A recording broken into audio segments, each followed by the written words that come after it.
Welcome to Nollywood Radio France. Your host is Cyprian Josson. This program has been brought to you by Nollywood Croissants Magazine. Additional support is provided by our partner Ubaodi Omondiwe, Goodwill Ambassador, Nollywood actress, singer, songwriter, humanitarian and victim advocate. Please stay tuned.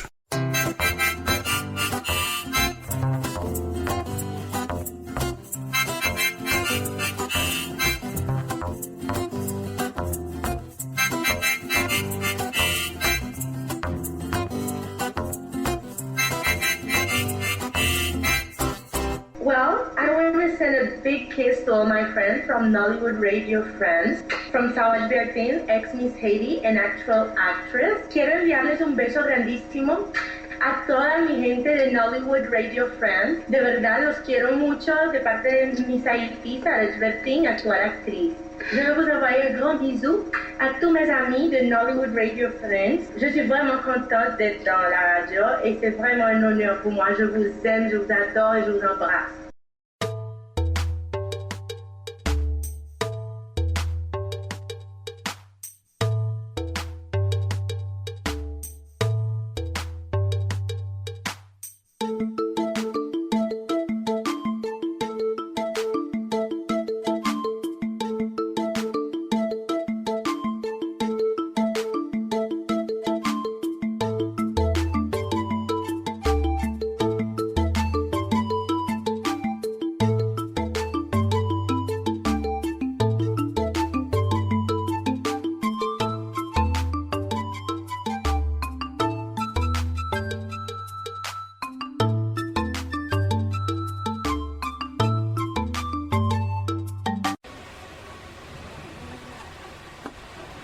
Josson.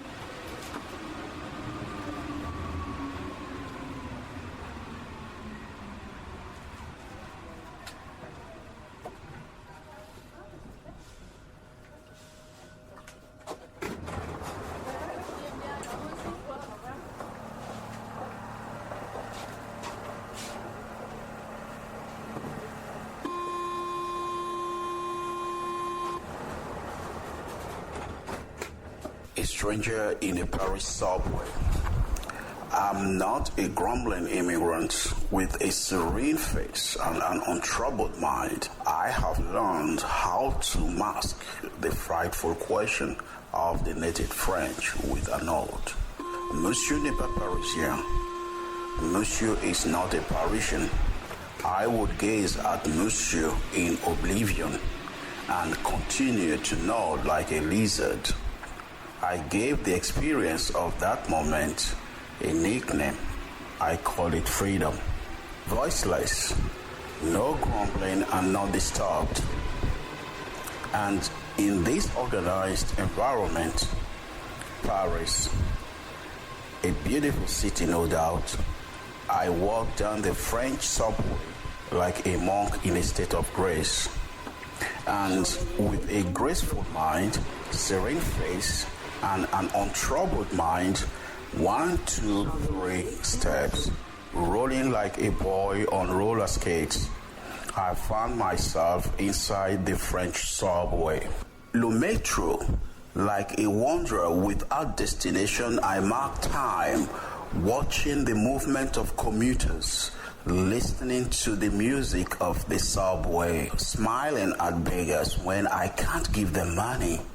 Then trains come and go, no late trains, and whenever trains are late or whenever trains whistle no more, the French Railroad Union has called workers to strike. Commuters cry. As an African in Paris, I remained serene, mind untroubled. After all, no trains in Paris is better than the Lagos go slow. The French subway is the heart of Paris. No trains, no business. Workers hold their breath. The pollution level in Paris rises. Now Paris goes slow, Greece, Lagos goes slow. And when the strike is over, the French air flows back into the French subway. The African sweepers return to work. Breathe for French sake the French fresh air while cleaning the French subway. with their green brooms, no ifs and no excuses. African metro sweepers keep Paris clean. The anxious lines on their faces, flickering look, and worry in their eyes. My fellow Africans, keeping Paris clean. Whenever I see worrying sights like this one, while waiting for my train in the Paris subway, I murmur freedom. And if freedom has become an important concept for me, it's because my memories have been rooted in the French soil. My immigrant experience has left in me a hunger for infinite horizon that I have transferred into writing. That's why I'm not a grumbling immigrant. Let's leave Paris behind for a few minutes as we go to the bustling city of Lagos in the West African country, Nigeria.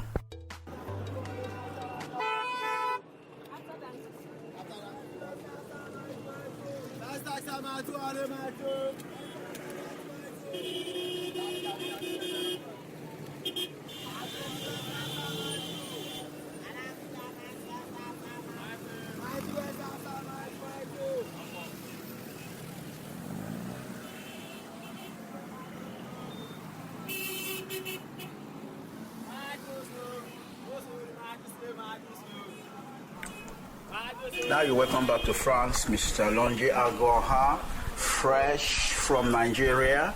Now the thing we just heard now, it's all about a bus stop, is that?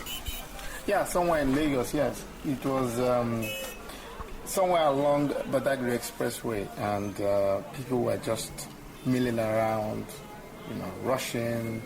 On a Saturday morning, I taped that on a Saturday morning. I had people rushing to get a bus and go to their respective jobs or activities. So that sounded very interesting for me, and I had to tape it, yes. Yeah, very, very interesting, because we can see that the city is bustling with life, animated and so on. You can hear people and then. Now, is that how the area looks like? Badagry is a place where you hear a lot of noise, and is that the way the attitude of the people? Is that the way they behave when they are calling when they are calling their customers to go into a bus, or they are doing whatever they want to do? Yeah, because somehow Lagos is not an organized society, organized environment. So people have a tendency to call passengers or call their people, commuters, to come and enter their buses, shout out very, very loud the direction they are going to for people to come into their bus, and then they drive off.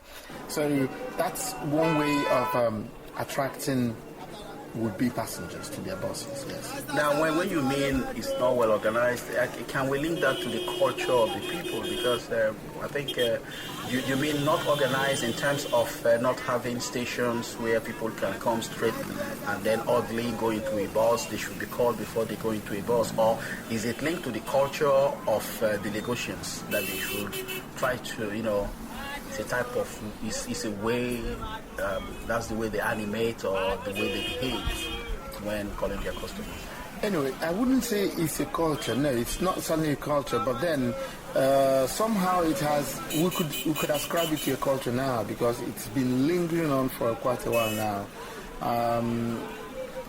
Even when I was very, very small, I noticed that people used to shout, talk very loud, because of the tendency to hear loud noises and all that. So people tend to talk very, very loud. And so those bus conductors who call passengers to come and enter their buses need to shout. If they don't shout, the passengers will not hear them. And if you don't hear where you're going to, you're not going to get the bus.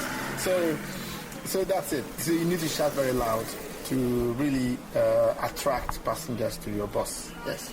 Now, after so many years of living in Europe, and I think it's true, you go to Nigeria every year. Now, going back to Nigeria this time, and we are in the month of August. Were you surprised to see the same scene again like what you said that happened when you were a child. Nothing has changed. Yes, nothing has changed. Really, nothing has changed. That is why I'm beginning to believe now it's becoming a culture or becoming a part and parcel of the people. I don't know if it is possible to remove that aspect of shouting or making noise, because people find it very, soothing to stay around. Let me give you a story. Something happened to a week ago. Somebody was playing music very, very loud on the street. He's selling, cassettes and CDs and all the rest. And he bought very big speakers and put them outside and was playing very loud. I went to him and said, "Why, is it possible to lower this music?" He just looked at me as if I fell from heaven. So he didn't say anything, but the fact that he looked at me really summarized the whole thing, that this guy, it's like you're not here, you're not from here, because it's a norm, it's becoming a norm. So noise making has become a part and parcel of the people, yes. Yeah, but you call it noise making, for them it's not noise making. That's what I'm saying, that for them it's not noise making, but someone who has stayed outside, or someone who's very foreign to Lagos, or someone who's just coming into Lagos for the first time, would be surprised to see that. You'll be surprised to see how people shout, the noise, the decibels and all the rest. It's really outrageous. Very, very outrageous. But then people go around, even small children do not complain. So that's very strange. Yes. Okay, let's go to the next recording and find out more about this wonderful city called Lagos.